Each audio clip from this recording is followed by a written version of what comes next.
Suite à de fortes suspicions du groupe concernant l'auteur du meurtre de Bauduin le Sage, ils ont décidé de s'introduire dans la résidence du prévôt Lambert pour en avoir le cœur net.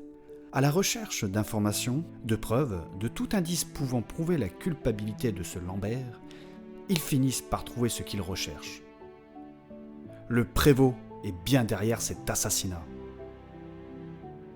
Alors qu'ils s'apprêtaient à repartir, ils se font surprendre par ce dernier. Pensant pouvoir le surpasser, le groupe tombe dans un guet-apens. Lambert est un homme intelligent et bien entouré. Il est venu avec des gardes du corps d'un acabit plutôt monstrueux, des demi-ogres. Quoiqu'un peu limités, ce sont de vraies machines à tuer. C'est alors qu'une rixe débuta entre les deux parties. Malgré la performance de nos compagnons, cette fois-ci, ils n'ont pas été à la hauteur. D'ailleurs, Mélusine en a fait les frais et est dans un triste état. À la merci du prévôt, il les enferma en cellule. Maintenant qu'une semaine s'est écoulée, le groupe attend son procès qui aura bientôt lieu. Un procès probablement expéditif. Mais comment vont-ils s'en sortir ?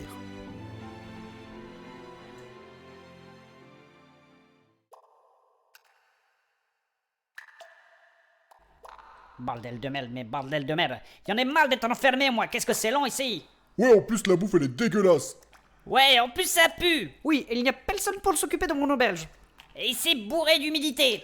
Et en plus, ils ont pris mes cartes de dissimulation. Fermez-la un peu, ce n'est pas en chialant que ça avancera. Monsieur Rox a raison, faisons preuve de résilience.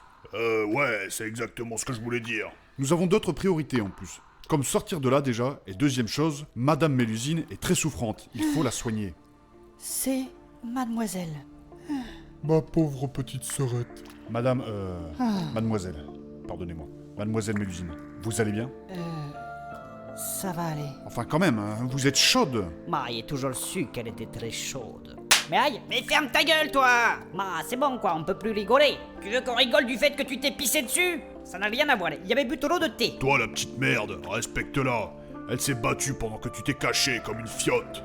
Vous devriez avoir honte, monsieur Marco. C'est n'importe quoi, il était en train de réfléchir à un plan. Estime-toi heureux que je ne te défonce pas la gueule. Ouais, enfin, c'est bon, quoi, ça te l'a non plus, il a bien fait. De quoi? Bah oui, t'es tombé comme une merde, là. Attends, j'en ai pris plein la gueule par un demi-ogre, là. Le pauvre était complètement défiguré. Heureusement que mes sorts de soins fonctionnent sur lui. J'ai encore mal. Mais merci, Nathanaël. Mais je vous en prie. Tu vois, tu as servi à rien. Ne venez pas me donner des leçons. Ça n'a rien à voir. C'était certes ridicule, mais au moins, lui, il a essayé de sauver sa copine. Ouais, c'est ma copine d'abord. Ma, c'est bon, vous me cassez les couilles, là. Est-ce que vous pourriez faire un peu moins de bruit, s'il vous plaît? Je suis désolé, Mélusine. La petite est blessée. La force de frappe du demi-ogre lui a complètement broyé la main. Et toi, Nathanaël, tu ne veux pas essayer de la soigner? Tes sorts ont bien marché sur moi. Mes sorts de soins ne sont pas très efficaces sur elle. Son empreinte technologique est beaucoup trop forte. Ça lui fait à peine l'effet d'un antidouleur. Oh là là, t'as toujours des excuses pour foirer tes sorts, toi. Ne le blâme pas, Kevin. Il fait ce qu'il peut. Réessaye quand même, Nathanaël, on sait jamais. Bon d'accord, mais je ne promets rien. Medor Kura. Ça va, Mélusine? Ça soulage un petit peu. Malheureusement, je crains que ce ne soit pas suffisant. J'ai de quoi la soigner, mais pas ici, malheureusement, il faut qu'on sorte de là. J'ai déjà vu plusieurs fois ce genre de blessure. Sa main est en train de noircir. Il va falloir lui couper, sinon elle va crever. Non, non, j'ai besoin de ma main. Reste calme, on va s'occuper de toi. Estime-toi heureuse, Mélusine. Sans ton armure, avec ce que tu as pris dans la gueule, tu serais morte. Peut-être, j'en sais rien là. Tu ne manques pas de courage, c'est vrai. Mais tu comprends mieux pourquoi je te dis que les femmes ne doivent pas combattre. Commence pas, Rox, s'il te plaît. Ouais, Rox, t'abuses un petit peu, laisse-la tranquille. Non, au contraire, c'est le bon moment pour en parler. Comme ça, là, avec la douleur, elle peut réfléchir. Oui, enfin quand même, Rox, là... Kevin, laisse-le dire. Rox, Quoi? un jour je te prouverai le contraire. Ok? Si tu le dis. En attendant, moi, je prie la déesse pour qu'elle puisse vous apporter soutien durant cette épreuve et vous remettre sur pied. Tiens, d'ailleurs, question con comme ça, les volontés divines, elles peuvent passer outre les empreintes technologiques? Bien sûr que oui, monsieur Saturnin. Il existe une force que les volontés divines peuvent manipuler. Elle s'appelle l'éther. Ah bon? C'est quoi ça encore? C'est un conte pour les enfants, ça, l'éther. Selon les légendes, l'éther est une force supérieure à la technologie et à la magie. Elle supervise les deux et peut les harmoniser. Ah, imaginez la puissance du truc. Après, ça ne reste qu'une légende. Mais j'y crois quand même. Tu devrais grandir un peu, tu sais. Laissez-moi, monsieur Kevin. J'en sais rien, mais pour Mélusine, je veux bien tenter de prier la déesse. Oh non, pas toi, Saturnin. Merci, Saturnin, de croire en la déesse. Elle vous le rendra. Sinon, le procès aura lieu à quelle heure? Parce qu'il faut qu'on sorte vite de là pour pouvoir la soigner. Bon, en attendant, toi, tu gagnes du temps avec tes petits sorts. C'est déjà ça. Mais ce serait bien qu'on se casse de là. Ne vous en faites pas, monsieur Kevin. Le procès va bientôt avoir lieu. Et croyez-moi, nous allons nous en sortir.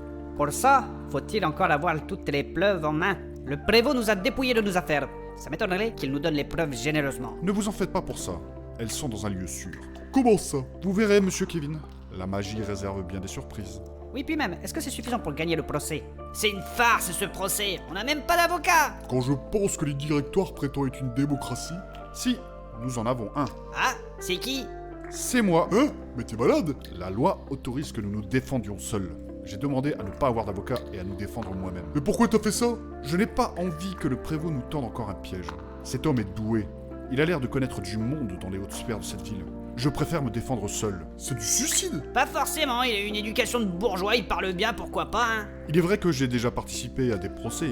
De plus, j'ai eu des cours d'éloquence dans ma jeunesse. On s'en fout de ça. En plus, c'est une mascarade ce procès. Il a lieu qu'une semaine après notre arrestation. Ils veulent juste avoir le coupable parfait pour la mort de Bauduin. C'est expéditif. Ayez confiance, un procès est une pièce de théâtre. Il faut tout simplement avoir la foule avec soi. Si nous réussissions, nous pouvons nous en sortir. Gargamel a raison. Monsieur Rox, c'est Nathanaël.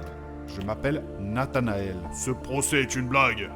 Mais je crois en lui. Et je dispose d'arguments de poids pour nous défendre. Si tu parles de moi, c'est pas gentil. Et le comble, de ce que j'ai compris, l'accusateur, celui qui représente mon défunt ami Bauduin le Sage, sera le prévôt. Pardon? C'est une insulte à sa mémoire. Je vais me battre pour lui rendre justice. Mais l'usine, ça va? Ça va aller, Kevin. Ça va aller. Mais bordel, pourquoi ils ne la sortent pas pour la soigner? Je crois que le prévôt n'a pas apprécié qu'on retourne sa maison. Ouais, comme elle lui a mis une grosse droite, je pense qu'il veut se venger. C'est vraiment petit. Quel enculé celui-là.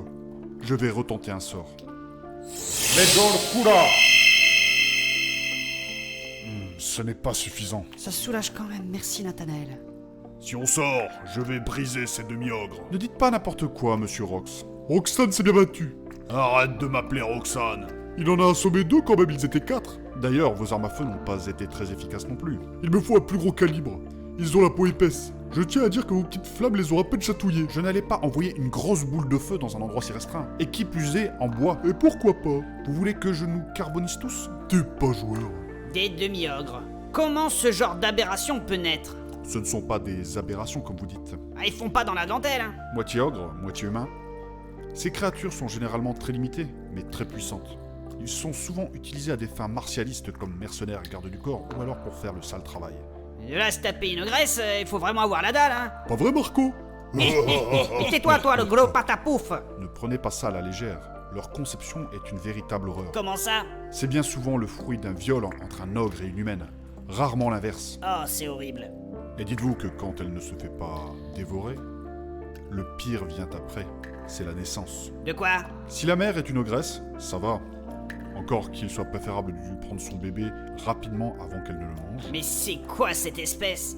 Si la mère est humaine, dans 90% des cas, elle finira par trépasser d'une hémorragie interne. Ah oui, avec la taille du bébé, là. Quelle horreur! Malgré tout, si la déesse leur a accordé la vie, c'est qu'ils ont une place dans notre monde. Je ne suis pas si sûr.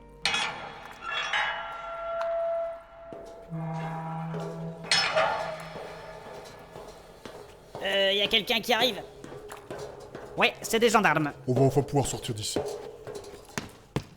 Et vous pouvez pas emmener mon amie à l'hôpital, elle va mal. Mes ordres sont de vous conduire au tribunal. Mais elle va y passer. Ça va aller, Saturnin. Mais elle va mal. Ça va aller. Ce n'est pas mon problème, les ordres sont les ordres. Ne perdons pas de temps. Il faut vite aller au procès.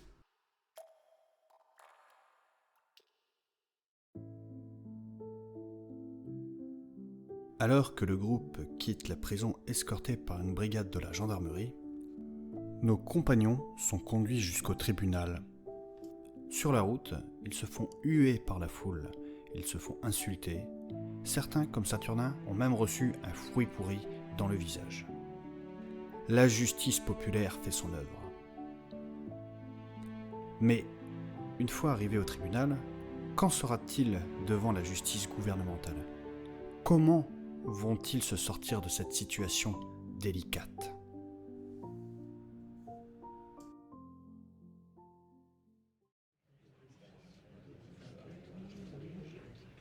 Bien que ça me fait chier d'être ici, c'est vrai que l'architecture est vraiment belle. On va se taper un putain de procès, y a ta sœur qui est en train d'agoniser, et toi tu fais du tourisme. Laisse-le, Saturnin. Laisse-le. Faites-vous discret, s'il vous plaît. Silence dans la salle, silence! Le procès va pouvoir commencer. Nous sommes réunis ce jour pour révéler la vérité sur le crime commis sur la mort du défunt Bauduin le Sage. Sous la tutelle de la déesse, la vérité sera révélée et la justice rendue. L'accusateur est-il présent? Monsieur le juge, je parle pour celui qui a été massacré, qui est décédé dans d'horribles convulsions, Monsieur Bauduin le Sage. Et je souhaite que justice soit rendue. Quelle imposture, celui-là. Les accusés sont-ils là? Nous sommes tous présents, et nous avons hâte que la déesse rende justice, monsieur le juge. Je vous rappelle que vous avez demandé à ne pas être représenté par un avocat. C'est correct, monsieur le juge. À ma demande. Soit, l'accusateur à la barre. Monsieur le juge, je voudrais commencer en vous exposant des faits passés. En effet, ces gens-là ne sont pas à leur premier coup d'essai. Ces individus sont néfastes pour la société. Allez-y. Tout d'abord, Saturnin, Kevin et Mélusine possèdent à eux trois une société dont le but est plus ou moins obscur. Ils sont payés pour réaliser diverses tâches, parfois les plus sales comme l'exécution de personnes ayant des dettes. On peut les assimiler à des nettoyeurs. C'est pas vrai, je m'appelle pas Léon. Silence! Commençons par Kevin. C'est un homme intelligent. Il possède un doctorat en chimie. Il a même déposé un brevet sur un explosif. Mais il a été licencié de son travail pour vol de produits chimiques. Probablement pour réaliser un attentat, comme le Zéphyr. Mais n'importe quoi, c'était pour... J'ai dit silence! Passons ensuite à Saturnin. Alors lui, ce n'est pas bien méchant. Mais il a été trouvé en train de tricher à son examen du bac. Ça en dit long sur le personnage. Vous confirmez, Saturnin? Ouais, mais De plus, il a longtemps été au chômage, ce qui montre qu'il n'est pas très utile pour la société. Continuez. Quant à Mélusine, elle, qui est une femme très intelligente aussi, elle fabrique de nombreuses armes, armures et gadgets dans sa forge pour les équiper. Pareil, ce n'est pas bien grave, mais quand on connaît l'usage, ça fait froid dans le dos. Et puis, ne parlons pas de la revente de ces objets au marché noir. C'est faux! Ne l'interrompez pas, s'il vous plaît. Continuez, je vous en prie, monsieur Lambert. Passons ensuite à Marco. C'est un homme qui tient une maison de tolérance. J'aurais pu ajouter les nombreux vols qu'il a commis, mais rien que par son activité principale, ça en dit long sur cet énergumène.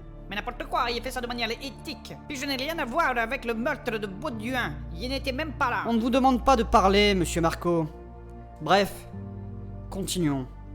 Rox, lui, est un guerrier sanguinaire, accusé de nombreuses fois pour des rixes dans des bars. Là où il passe, le sang coule. On ne peut pas laisser cet homme en liberté. C'est un fou. Ça, ce n'est pas à vous d'en juger, monsieur Lambert. Et pour finir, ici, Nathanaël.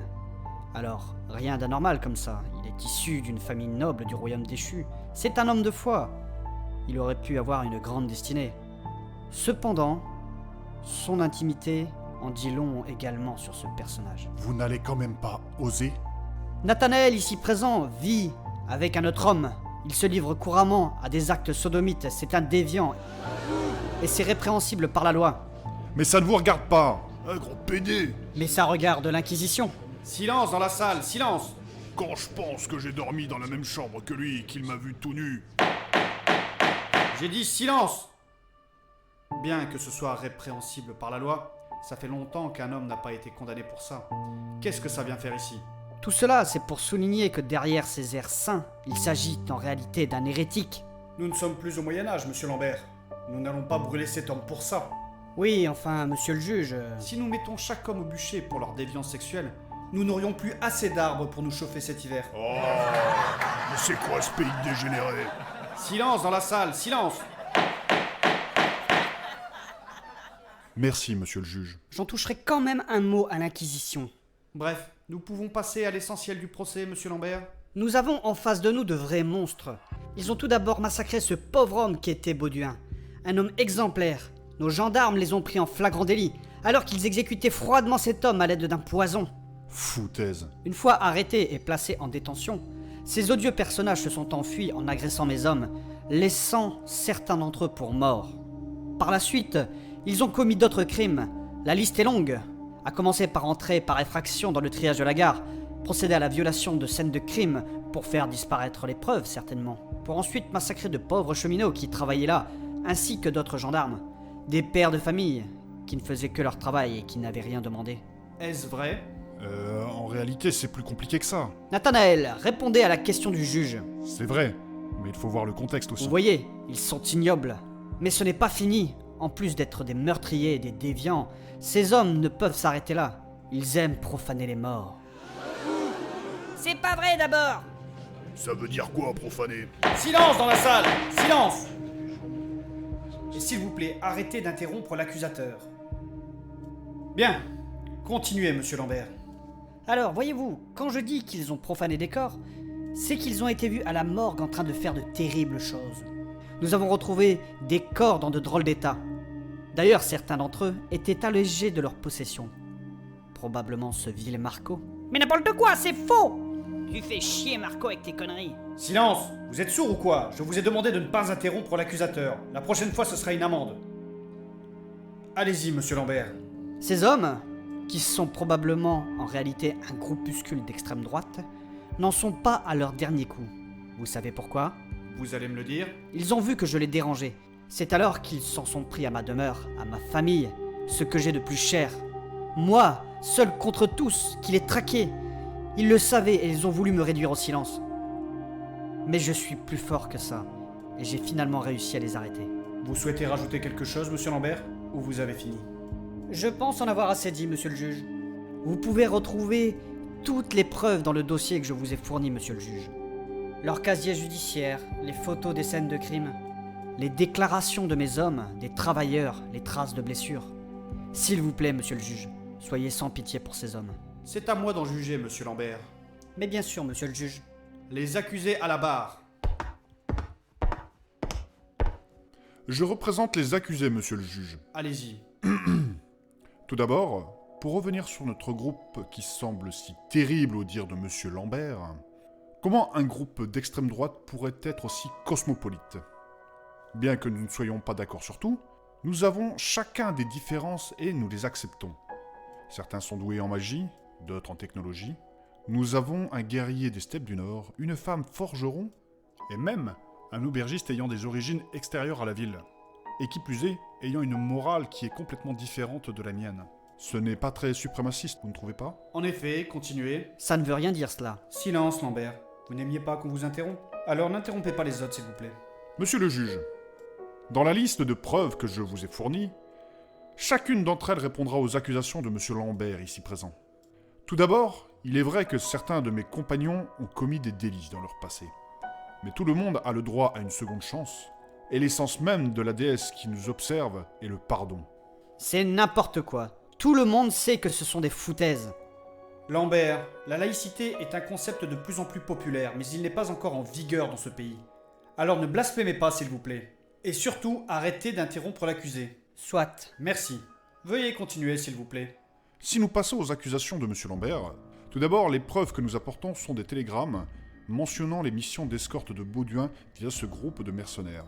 En effet, Bauduin était la cible de nombreux attentats depuis un certain temps, notamment celui du Zéphyr. Qu'est-ce que vous voulez dire, monsieur? Les rapports des experts ont déclaré qu'il s'agissait d'un accident. Bien que je n'ai pas les preuves, il s'agit pour moi d'un attentat visant à abattre mon défunt ami Bauduin. Vous n'avez pas de preuve de ce que vous dites. Monsieur Lambert, je vous ai demandé de ne pas interrompre l'accusé. Vous vous exposez également à une amende. La seule preuve que j'ai, ce sont ça, des tickets du dirigeable que nous avions achetés, qui prouvent que nous devions l'emprunter. D'ailleurs, mon compagnon Virgile y est toujours porté disparu. Il devait enquêter sur ces attentats. Piste intéressante, mais effectivement, vous n'avez pas de preuves. Je le conçois, cependant, là où je veux en venir, c'est que mes compagnons étaient présents avec nous le jour de l'assassinat, mais pas pour exécuter Bauduin, mais pour le protéger. Que voulez-vous dire? Voici les preuves, monsieur le juge. Ce sont les tickets de train de tout le monde, hormis Rox et Marco, qui nous ont rejoints plus tard. D'ailleurs, les gendarmes pourront attester que ces deux individus n'étaient pas là le jour de l'arrestation, le jour du meurtre de Bauduin. Et si notre intention était de tuer Bauduin, si nous étions les assassins de cet homme, pourquoi aurions-nous pris la peine de prendre des tickets de train? Des tickets de train qui sont en plus payés par Bauduin. Vous avez les reçus dans le dossier de preuves, monsieur le juge. Intéressant. Continuez, je vous prie. À l'arrivée des forces de l'ordre, les assassins avaient disparu. Nous étions en train d'essayer de sauver Bauduin à l'aide d'un antidote de Kevin. Est-ce vrai, Kevin? Je confirme. Les forces de l'ordre nous ont pris pour cible et ont pensé que nous avions empoisonné Bauduin alors que nous tentions justement de le sauver.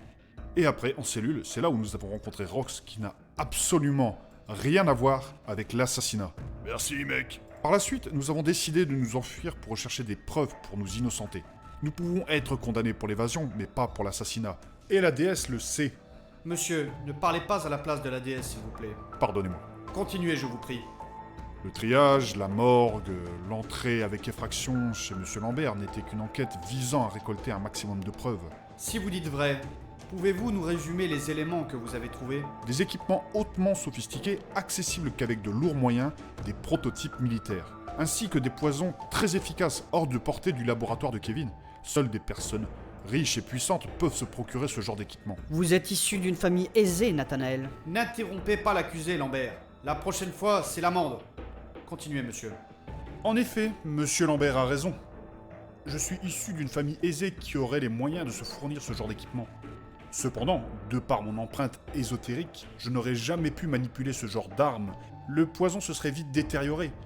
De plus, ça aurait été risqué pour moi. La dague aurait pu exploser dans ma main. Si j'avais dû assassiner mon ami Bauduin, j'aurais utilisé des méthodes plus magiques.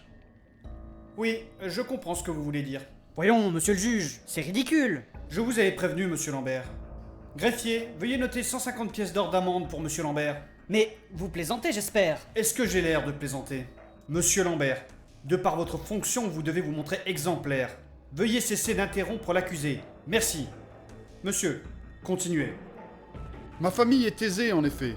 Mais vous pourriez peut-être m'expliquer comment peut-elle fournir des équipements de la gendarmerie trouvés sur place chez ce monsieur Lambert? Dans ton cul, Lambert. Silence! Silence! Continuez, monsieur. Et enfin, sur les corps des assassins, ainsi que chez ce monsieur Lambert, nous avons trouvé des documents ordonnant l'assassinat de Bauduin. Et de nous-mêmes en passant. C'est un faux document. Eh oui, messieurs, dames. Il s'agit en réalité d'un certain monsieur JBL qui est derrière tout ça. C'est-à-dire Jean-Baptiste Lambert. C'est pas vrai, il dit n'importe quoi. Silence dans la salle! Silence! J'ai dit silence! J'ai dit silence! Oh, vos gueules! Merci. Vous n'avez rien d'autre à ajouter, monsieur? J'ai deux dernières choses à ajouter. Est-ce que je peux vous donner ce télégramme que j'ai sur moi? Allez-y. Qu'est-ce donc? Mais ça n'a rien à voir avec l'affaire en cours.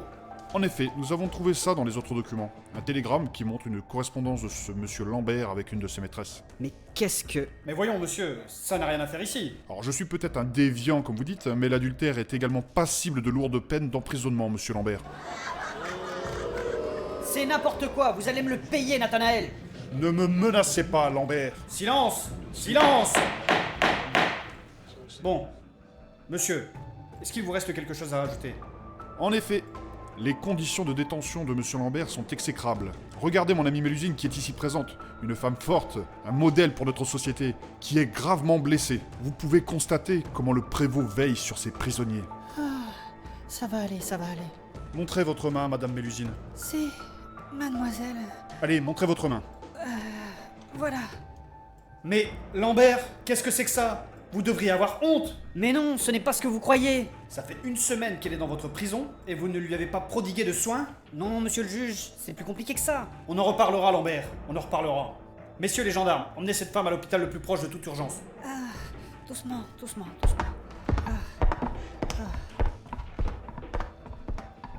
Vous n'avez plus rien à ajouter? J'ai fini, monsieur le juge.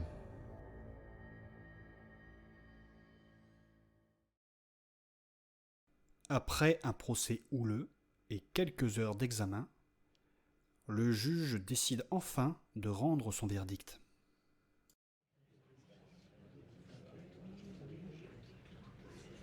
Bien joué, Nathanaël. Tu lui as fait fermer sa gueule à l'autre claque-merde. Ah, tu m'as impressionné, Nathanaël. Merci. Je trouve que j'ai un peu perdu la main. J'en étais sûr que t'étais un payé, Gargamel. c'est Nathanaël. Et je vous assure, vous ne m'intéressez pas, monsieur Rox. Toi, tu m'intéresses, Roxane. Ta gueule! J'espère que Mélusine va bien. Elle a été prise en charge, c'est le plus important. Les yeux arrivent. Quoi? Le juge arrive, il va rendre son verdict. Silence, s'il vous plaît. Silence. Le verdict est rendu. Je déclare les accusés innocents de toute accusation à leur encontre. Ouais. Oh, c'est génial. Et hop, dans le cul, Lambert! Comment? DS, merci d'avoir écouté mes prières. Ça ne se passera pas comme ça. Vas-y, viens, je t'attends. Monsieur le juge, Je vous écoute, monsieur Lambert. j'invoque le droit d'appel. Je demande le droit de l'épreuve du feu. Fichtre! C'est quoi ça encore? Je ne savais pas qu'il connaissait cette ancienne loi. Vous ne croyez pas que vous en avez assez fait, monsieur Lambert? L'épreuve du feu est de nature divine. Vous ne pouvez pas la refuser. Soit, cela se terminera dans le sang. Pardon? La loi stipule que vous pouvez vous battre vous-même, ou alors être représenté par un champion. Il s'agit d'une ordalie. C'est quoi ça, une ordalie? Globalement, monsieur Rox, nous allons devoir affronter monsieur le prévôt dans un combat à mort. C'est un combat à caractère divin. Le vainqueur sera considéré comme innocent aux yeux de la déesse. Enfin quelque chose de bon sens. Les accusés étant au nombre de 6, Lambert. Vous pouvez vous battre vous-même, ou être remplacé par un champion. Je me battrai avec plaisir, monsieur le juge. Je vais t'enculer, toi. Monsieur Rox, votre vocabulaire. Vous pouvez également appeler 5 autres champions par souci d'équité. J'y compte bien. Merde, les demi-ogres. Ah non, pas eux, hein. Vengeance! Je vous laisse une semaine pour vous préparer, le temps de la convalescence de Mélusine. En attendant, les accusés seront assignés à résidence. Toute fuite sera considérée comme victoire pour l'autre partie. Une semaine. Ce ne sera jamais suffisant pour que Madame Mélusine puisse récupérer. C'est la loi, je ne peux donner plus de temps. Ou alors vous pouvez trouver un champion pour la remplacer. Profitez bien de votre dernière semaine. On en reparlera bientôt. Et vous avez un champion en stock, vous autres? Ne t'inquiète pas, ça va bien se passer. Bien se passer, ne t'inquiète pas. Ah, ça pue cette histoire. On va bien se marrer. DS, pour le coup, nous allons vraiment avoir besoin de vous.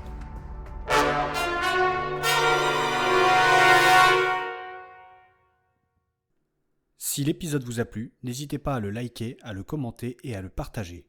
Merci.